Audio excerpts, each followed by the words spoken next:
Okay, so now we're going to talk about the third struggle in my epic undertaking here. I feel like I'm pushing a rock uphill and going to be doing it for all eternity and never going to make it. Oh, I don't even know why I'm saying that. No, I'm excited to make this work. I honestly believe I can achieve my parameters of a 15-pound hunting gun, quarter-minute accuracy, and recoil less than a 0.6. The recoil thing I've talked about a little bit. I'm going to pull this guy up into the camera one more time because this is my successful lightweight. It's not successful yet, but this did make my weight parameter. And I have a handle to hang on to. I can hang on to it. I can pull the trigger. I can handle it. And it weighs well under 20 pounds. And I've still got a lot of weight to lose.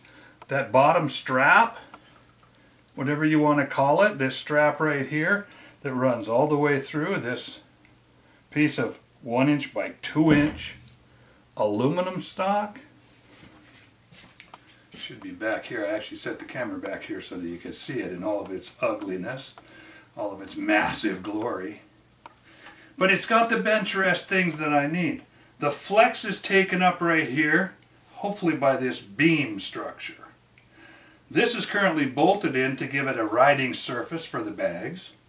This right here is bolted in and adjustable, again, to give a riding surface that fits a lot of my bags.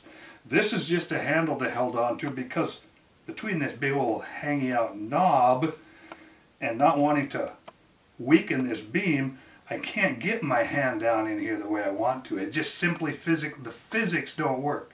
So I'm stuck holding on to it like a poor kid two-handing a military gun through the jungle. But recoil of a 0.6, remember? This big break, according to my numbers, will get the job done.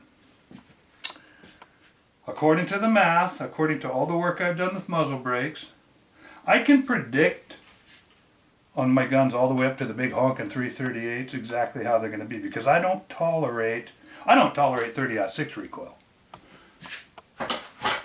I build big 338s and 375s in hunting guns, and I don't to me 30-06 is unacceptable level of recoil. I want to be down, you know, I want the foot-pounds down there in the 10 range, not the 30. So, that brake and this brake are both built heavily and massively to get the recoil down. This is the brake that I hope to end up using. I think we've got a good lash at taking care of the flex problems with the aluminum stocks. A good lash at quarter-minute bullets. We talked about that in the last episode. I really think that these 750 grain AMAXs should be well enough balanced to hit the quarter-minute parameter. The recoil is being taken up. So now the next big problem is, if the gun is comfortable to shoot, now I need to have a way to hopefully load in the field, load on the bench, be able to go out and load. I'm used to being able to load where I shoot, which I can do right here in this building. Generally I do it by either loading right here or I've got my shooting bench out there is all set up with the reloading gear and I shoot out the window. That brings me to another problem. These 50s I can't shoot out the window. Even though I'm redirecting the gases so that they don't come back and slap me in the face,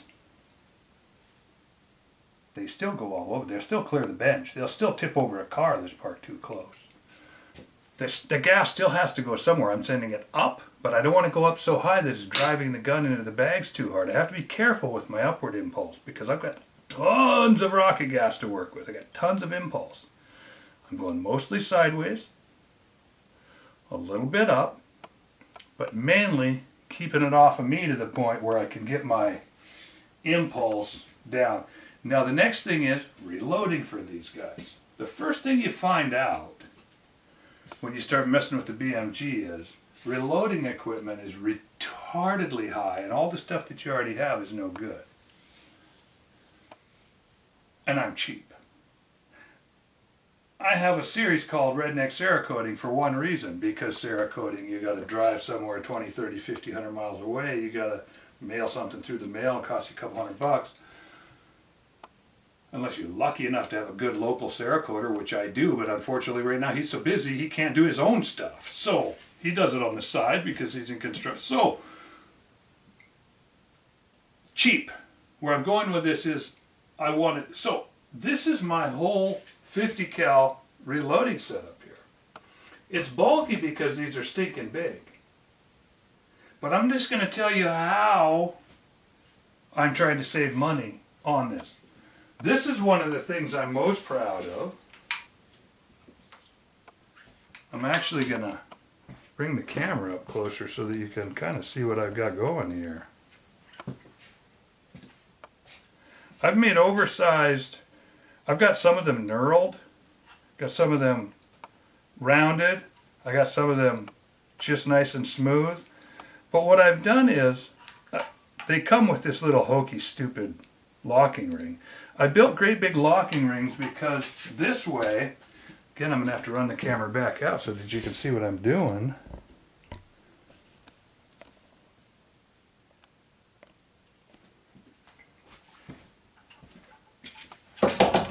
I went out and bought 150 Bmg press.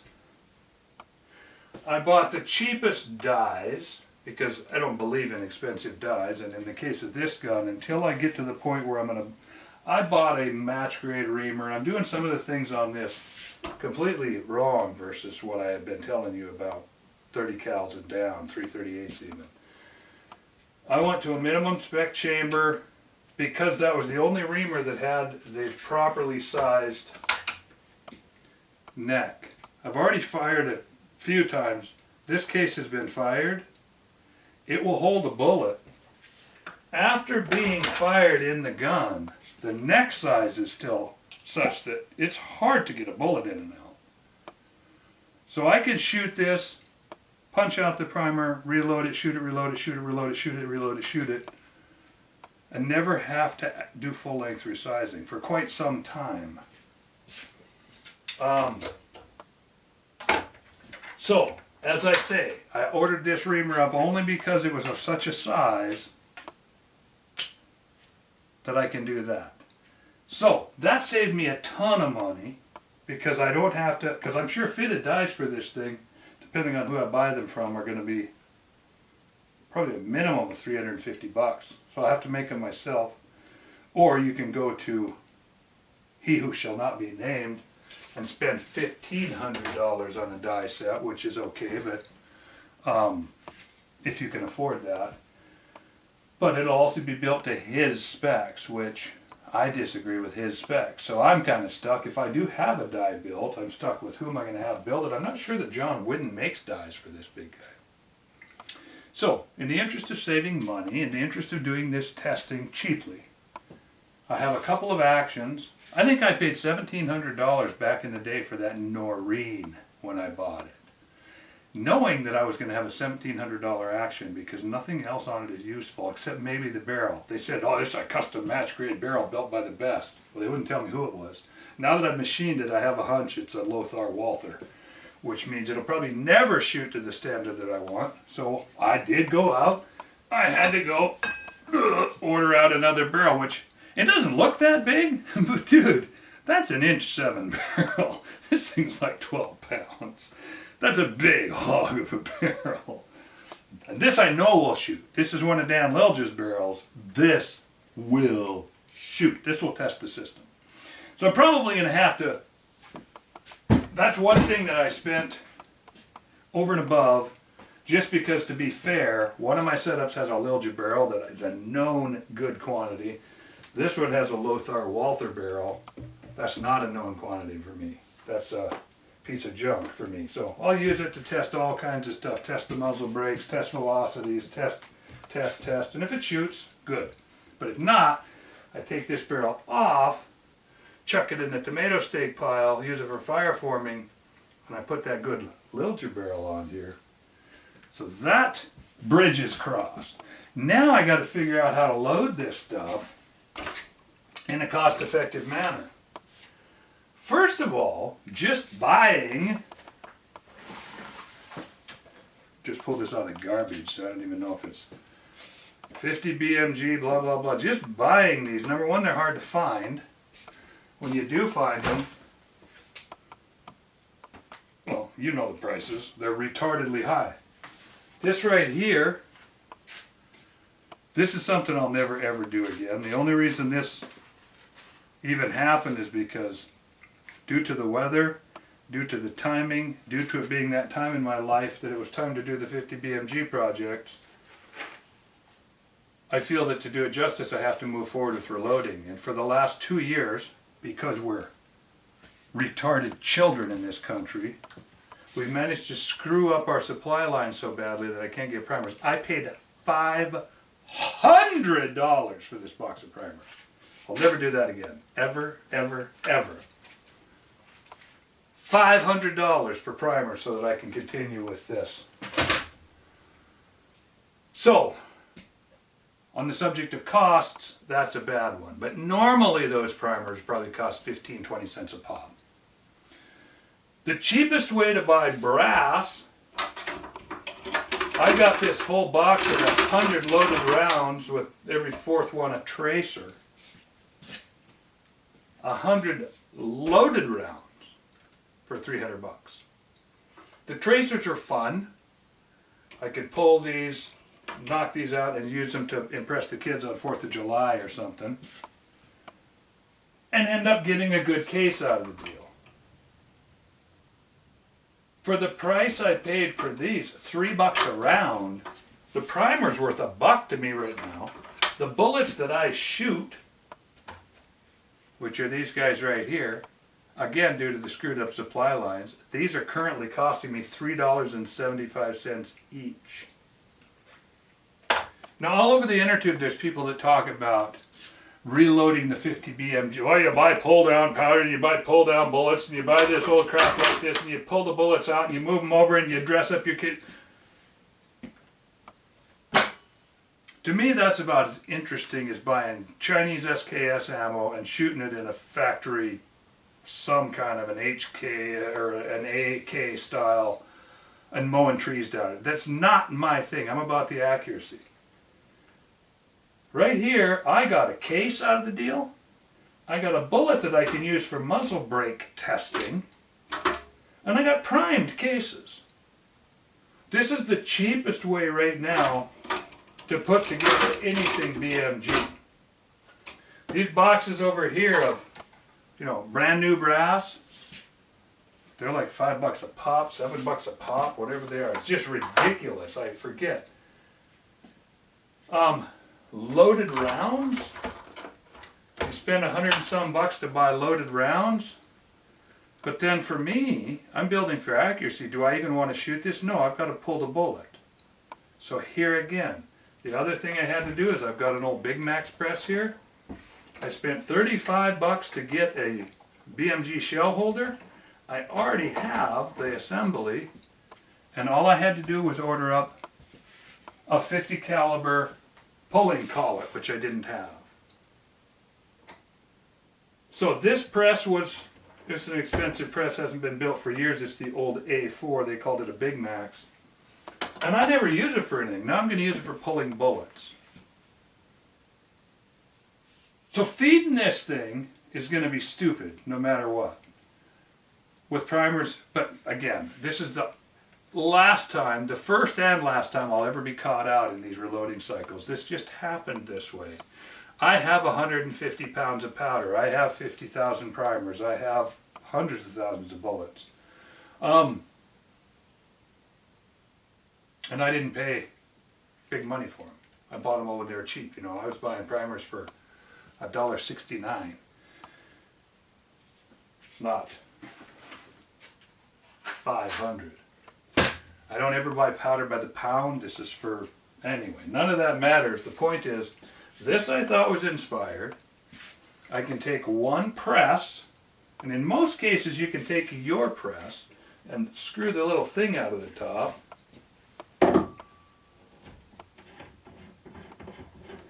There's normally, in most presses, there's a thing, I called it screw the thing out of the top. You're like, what's the thing? Well, the thing is the fact that most presses have got a threaded bushing in them. You've got a big thread and a medium thread to get down to 7/8 thread. So, if you pay attention, you might be able to get a cheap set of Lee style dies, because understand, dies are about fit and about how you use them. They're not about who made them. Nobody's dies are more concentric than anybody else's. There's people out there that are bragging about the concentricity of their dies, and I tell them, that's stupid. Number one, you start moving brass around a thou at a time and it pops back. It never gets within better than a half a thou no matter what you do to it. Number two, it's impossible to make dies that are not concentric and smooth and straight. What's critical is that you get the sizing right. So I bought the cheapest dies, the cheapest press, and I put these rings on here so that I can spin them in and out, because life is short and I can't deprime and reprime by hand like I do with everything else. I've got a bunch of hand primers. When I'm doing things by hand in the normal world, I go over and I pop primers out, and then I have, this is a designated cheap primer seating unit that is set up forevermore, bungeed together, shell holder in it. This is specifically made for one of my match chamberings. The ram has been modified so that this thing seats right. This is just one, I have every brand out there, and I've managed to modify most of them to where they're useful depending on where. But the point is, I hand prime. Can't do that with this. So here I'm stuck with this situation of, I buy one press because I'm too cheap to buy a whole string of them. I'm not going to devote my life. I'm trying to do all of this. A lot of the parts that I have in hand here I've had in hand for many years. The aluminum that I built for this stock here is just stuff out of my steel pile. I just went out and took assorted scraps and drops and stuff. This is an I-beam or a C-channel. Everything here cost me, well, there's probably $50 worth of aluminum here if I were to go buy it. But the point is, I took it all out of my trash pile and I just bolted it all together. This big honking billet of aluminum back here, and this one that will go on that project if the bolt together thing doesn't work, cost me a lot in today's market. I bought that off the open market by the pound. But my reloading hasn't cost me a tremendous amount at this point. I bought a designated press, I designated a set of dies, I also bought a neck size only die, I bought a shell holder for this, and I bought a 50 cal bullet pulling collet, so that I can take this cheapest I can buy ammo, shoot a few of them as they come to test the efficacy of my muzzle brakes. Trying to explain to you, the reason I'm boring you with all these details is because when a person is out doing the prototyping, designing, building from scratch, building something that's never been done, designing a wildcat, designing something from the ground up, what I try to avoid is what I call my equipment graveyard. I try to buy stuff that's going to be useful all the way through and not spend money stupidly and not just throw money at the project. So this 50 BMG project is an expensive project. But to me, it's worth it to test to the absolute extreme some of the things that we've been working on here. Flex in the system, management of recoil, tuning, quarter-minute accuracy comes at a price. It's not simple. It's not easy. But when I started doing this kind of stuff back in the day, 80s, 90s, I first started having people do my work. I had cell phone through my business so that I could call it free long distance. And I would call and say, hey, how should I spec this reamer? What brand of barrel should I buy? What brand of stock? How do I do? Who do I do? I learned early on that it's not about what you buy, it's about who puts it together. Then you got to sort out what's good about the way they, is it about their super expensive $500,000 machines? Is it about the ability, their machining ability? Is it about how they spec components? Is it about fitments?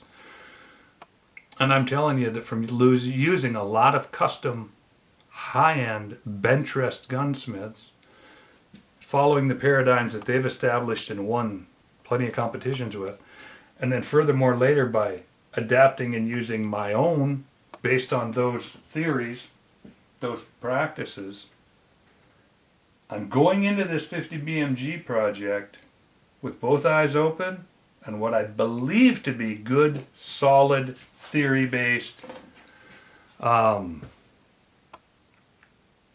practices. So we're going to find out if I can hit my 3 slots, 15-pound, quarter-minute gun that kicks like an .6 and hits like a sledgehammer.